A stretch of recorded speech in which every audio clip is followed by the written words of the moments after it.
नमस्कार, मैं हूं सैयद सुहेल और 12 बजे के बुलेटिन की शुरुआत कर रहे हैं। आज की एक और बड़ी खबर के साथ फिर विवाद हो गया वंदे मातरम पर। उत्तर प्रदेश में योगी राज कायम होते ही मेरठ के नगर निगम में भी उसका असर देखने को मिला।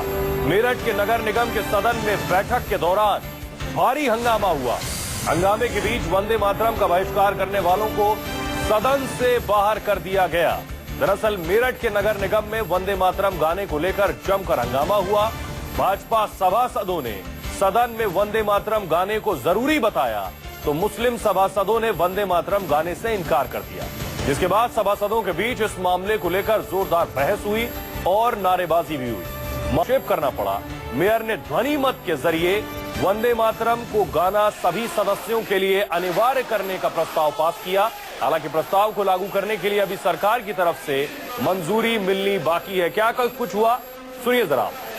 उस समय आता है कि उसको सदन में रहने का अधिकार है।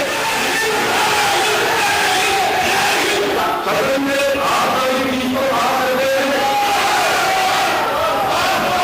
अगर वंदे मातरम सुप्रीम कोर्ट करेंगे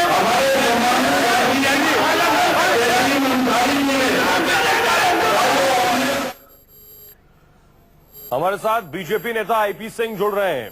आईपी सिंह साहब, क्या अब जबरदस्ती से दबाव डालकर और सदन से बाहर करके ही वंदे मातरम आप गाने को कहेंगे? जी नमस्कार जी। देखिए, एक बात बहुत साफ कर दें, देश संविधान से चलता है। देश अगर संविधान इस बात की व्यवस्था देता है कि उसके लिए आईपीसी सीआरपीसी है, और माननीय प्रधानमंत्री जी ने बहुत साफ तौर से कहा है कि सबका साथ सबका विकास और परम पूजनीय, मेरी बात एक मिनट, परम पूजनीय योगी जी ने भी साफ तौर से कहा कि हमारी सरकार की पूरी आस्था संविधान से है और सबका साथ सबका विकास के आधार पर हम आगे बढ़ेंगे। लेकिन नगर निगमों के चुनाव 2-3 महीने के अंदर होने वाले हैं। जिस तरह से नगर निगम मेरठ ने इस तरह की पहल की और जब हमारी सरकार बनी है तो सरकार को उस विवाद में ले आने से नगर निगम को बचना चाहिए था।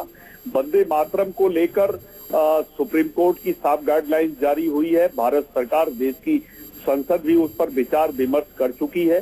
किसी को नहीं फोर्स किया जा सकता कि वो और सदन में इस तरह की बात कह देना, ये तो मेयर को भी विचार करना चाहिए था, जो उसमें सम्मानित मेयर आपके हैं, आप कार्रवाई करेंगे। लेकिन उत्तर प्रदेश सरकार से अभी इस मामले से कोई लेना देना नहीं है। ये मामला सिंह साहब, मेरा कहना है मेयर पर आप कार्रवाई करेंगे। देखिए, पिछले 5-10 या मैं 25 सालों के इतिहास बताता हूं कि कार्रवाई मेयर पर पिछली 2-3 सरकारों पर हुआ। मियां आजम खान लगातार मेयरों को हटाने के लिए गुहार लगाते रहे, लेकिन हमारी सरकार लोकतांत्रिक सरकार है, लोकतंत्र में हम विश्वास करते हैं। चूंकि मेयर का चुनाव सीधे जनता करती है, इसलिए मेयर को हटाना, मेयर को बिठाना और मेयर को बने रहने का सारा अधिकार जनता में निहित है। 2 महीने और चुनाव को बचे हैं। इस तरह का जो मामला है, सरकार ने उसका संज्ञान लिया है। जो भी इसके लिए अगर भारतीय जनता पार्टी के कुछ लोग इसके लिए जिम्मेदार होंगे तो पार्टी उनसे बात करेगी, लेकिन किसी को भी कानून अपने हाथ में लेने की इजाजत उत्तर प्रदेश सरकार और परम पूजनीय योगी जी नहीं दे सकते हैं। और शुक्रिया न्यूज़ 24 से बात करने के लिए। बड़ा सधा हुआ आपने जवाब दिया। वंदे मातरम विवाद पर राजनीति शुरू हो गई है। कांग्रेस और समाजवादी पार्टी ने जबरन वंदे मातरम गाने के लिए मजबूर करने को गलत बताया है।